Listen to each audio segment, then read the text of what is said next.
Les sujets du jour de la revue fiduciaire. Premier sujet de notre JT. Projet de loi de finances, fin des emplois francs.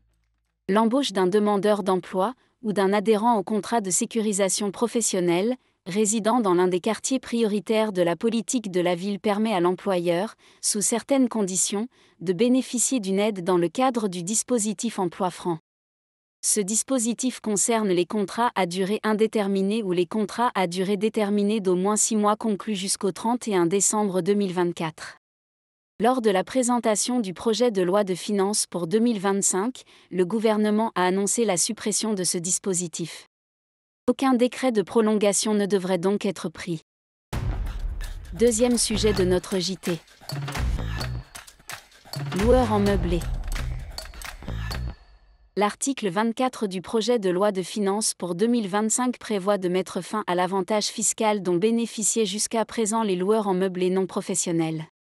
Pour les ventes effectuées à partir du 1er janvier 2025, les amortissements comptabilisés durant la phase de détention du bien devraient être réintégrés pour le calcul de la plus-value en cas de cession du bien.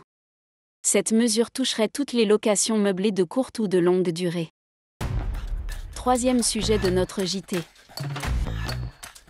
Remise en cause d'une exonération. Si l'administration relève une insuffisance ou une inexactitude dans les bases de calcul de l'impôt, elle ne peut en principe procéder à des rectifications qu'en mettant en œuvre une procédure de rectification contradictoire. La Cour de cassation a été saisie du cas d'un couple ayant déposé une déclaration ISF accompagnée d'une lettre de son conseil revendiquant le bénéfice d'une exonération en application d'une convention internationale. L'administration ayant émis un avis d'imposition pour l'année concernée, le couple avait soulevé l'irrégularité de la procédure. La Cour de cassation lui a donné raison. En remettant en cause l'exonération revendiquée, l'administration a nécessairement constaté une inexactitude dans les éléments servant de base de calcul de l'ISF. Dès lors qu'elle n'a pas mis en œuvre la procédure de rectification contradictoire, l'avis d'imposition est nul et le couple est déchargé de l'imposition correspondante.